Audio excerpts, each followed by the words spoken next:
हाँ, सभी स्टूडेंट ध्यान से देखिए। ये अपना आज तीसरा लेक्चर है इसका, सॉलिड स्टेट का। उसके पहले आपको एक बार रिमाइंडर कर देते हैं कि आपको सबसे पहले बताया था मैंने ठोस के बारे में, ठीक है। और ठोस को अपन ने कितने भागों में बांटा था? 5 भागों में, ठीक है। ठोस, द्रव, गैस, ठीक है। यानी पदार्थ को कितने भागों में बांटा था? 5 भागों में।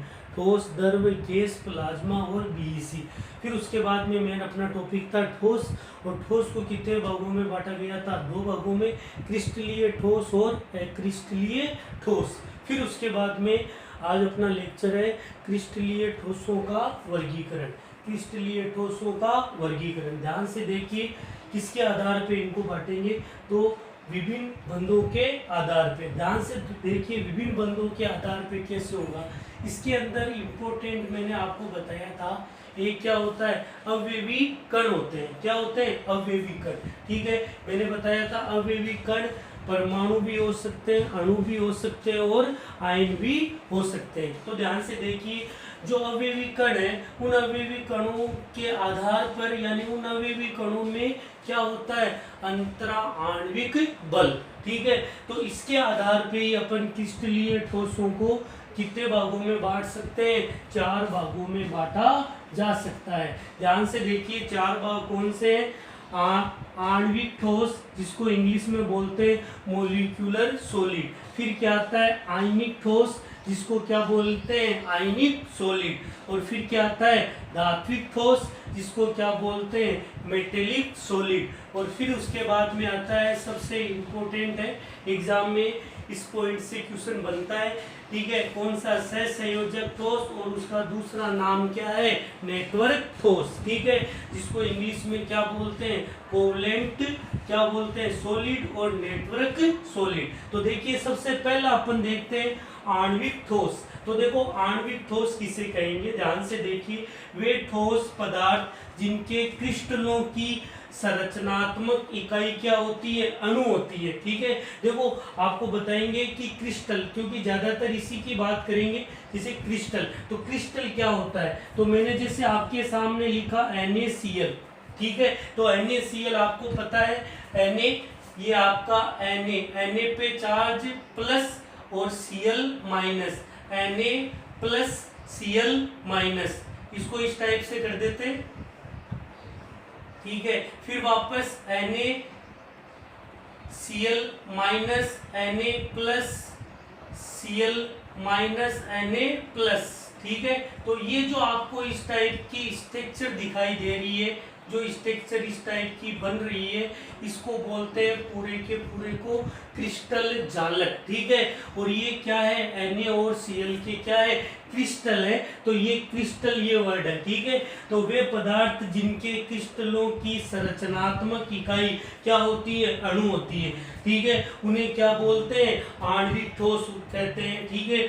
उदाहरण क्या होगा? आयोडीन, मेथेन, बर्फ या कोई भी ठोस पदार्थ हो सकता है। अब इनके गुणों के बारे में देखते हैं। तो ये ठोस अणुओं द्वारा बने होते हैं। आपको पता है कि इनके द्वारा बने होंगे, ये अणुओं के द्वारा। इन ठोसों के मध्य कौन सा बल होता है? वांडर वाल बल पाया जाता है। ये ठोस क्या होते हैं? मुलायम होते हैं। ये ऊष्मा और विद्युत के क्या होते हैं? कुचालक होते हैं। इसका मतलब इसमें ऊष्मा को प्रवाहित या विद्युत को प्रवाहित नहीं किया जा सकता है, ठीक है। अब देखो, इनको इनकी प्रकृति के आधार पे कितने भागों में बांटा गया है? 4 भागों में। ध्रुवीय आणविक ठोस, ध्रुवीय आणविक ठोस और हाइड्रोजन आबंधित आणविक ठोस। तो अध्रुवीय आणविक ठोस, जैसे उदाहरण क्या लिया? H2I2Cl2, यानी जिसके अंदर अपन क्या करेंगे? ध्रुवणता नहीं पाई जाती है। ध्रुवणता का मतलब होता है जिनके अंदर धनायन और ऋणायन 2 भागों में उसको डिवाइड नहीं किया जा सकता है। ये ध्रुवीय प्रकृति, यानी ये क्या होंगे? इनमें ध्रुवणता पाई जाती है। इसको आसानी से किसमें? HCl जैसे एग्जाम्पल है, तो H प्लस और Cl माइनस में क्या किया जा सकता है? बांटा जा सकता है। और तीसरा क्या? हाइड्रोजन आबंधित आणविक ठोस, यानी आपने देखा होगा बर्फ के अंदर, ठीक है, जो स्ट्रक्चर बनती है 11th क्लास में, तो उसके अंदर कौन सा बंध पाया जाता है? हाइड्रोजन बंध पाया जाता है। इसलिए इनको क्या बोलते हैं? H2O या बर्फ, ये सब किसके एग्जाम्पल हैं, ठीक है, आणविक ठोसों के या हाइड्रोजन आबंधित आणविक ठोसों के। दूसरा अपना क्या है, आयनिक ठोस। दूसरा क्या है, आयनिक ठोस। ध्यान से देखिए, ऐसे ठोस पदार्थ जिनके क्रिस्टलों की संरचनात्मक इकाई क्या होती है, आयन होती है, ठीक है, तो उन्हें क्या बोलते हैं, आयनिक ठोस कहते हैं। उदाहरण क्या हो गया, NaCl, ZnCl2। अब यहाँ एक इम्पोर्टेंट चीज पढ़नी है कि आपका NaCl यानी क्या होता है, नमक होता है, ठीक है। जब वो ठोस अवस्था में होता है तो विद्युत का क्या होता है, कुचालक होता है। और जब वह कौन सी, इसको अगर किसमें तोड़ ले अपन, आयनों में, यानी NaCl को जब घोलते हैं तो वो किसमें टूट जाता है, आयनों में टूट जाता है। इसलिए वो विद्युत का क्या होता है, सुचालक होता है। तो आयनिक ठोस अवस्था में तो विद्युत के कुचालक होते हैं, और जबकि घुलनशील अवस्था में विद्युत के सुचालक होते हैं, ठीक है। ये यहाँ पॉइंट याद रखना है। ये ठोस विपरीत आवेश वाले आयनों से बने होते हैं। अभी बोला विपरीत आयन Na और Na+ और Cl-, ठीक है, विपरीत अणु वाले, ठीक है। ये ठोस प्रबल विद्युत आकर्षण बलों के द्वारा क्या होते हैं, बंधे हुए होते हैं, उच्च गलनांक और कवतनांक वाले होते हैं, ठीक है। उसके बाद में देखिए अगला लेक्चर आणविक ठोस के बारे में देख लिया था, आयनिक ठोस के बारे में देख लिया था। अब तीसरा है धात्विक ठोस। नाम से पता चल रहा है धात्विक, ठीक है, जिसके अंदर धातु, ठीक है।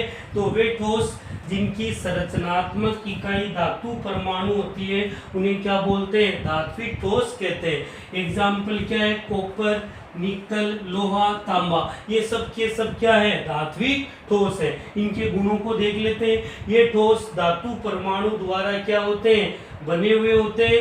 ये उष्मा और विद्युत के क्या होते हैं, सुचालक होते हैं। आपको ही पता है कॉपर, निकल, लोहा, इनमें आसानी से विद्युत को क्या किया जा सकता है, ठीक है, पास कराया जा सकता है। ये निम्न से उच्च गलनांक और कवतनांक रखते हैं। ये तन्य और आघात वर्धनीय होते हैं। तन्य यानी इनको आराम से क्या फैलाया जा सकता है, और आघात वर्धनीय यानी इस पे चोट मारी जा सकती है। इसलिए इन्हें क्या बोलते हैं, धात्विक ठोस कहते हैं। और अपना इंपोर्टेंट देखिए ध्यान से, क्या है, सहसंयोजक ठोस। वे ठोस जिनकी संरचनात्मक इकाई क्या होती है, परमाणु होती है। इसका एग्जाम्पल याद रखना, एग्जाम में आता है कि हीरा किस टाइप का ठोस होता है।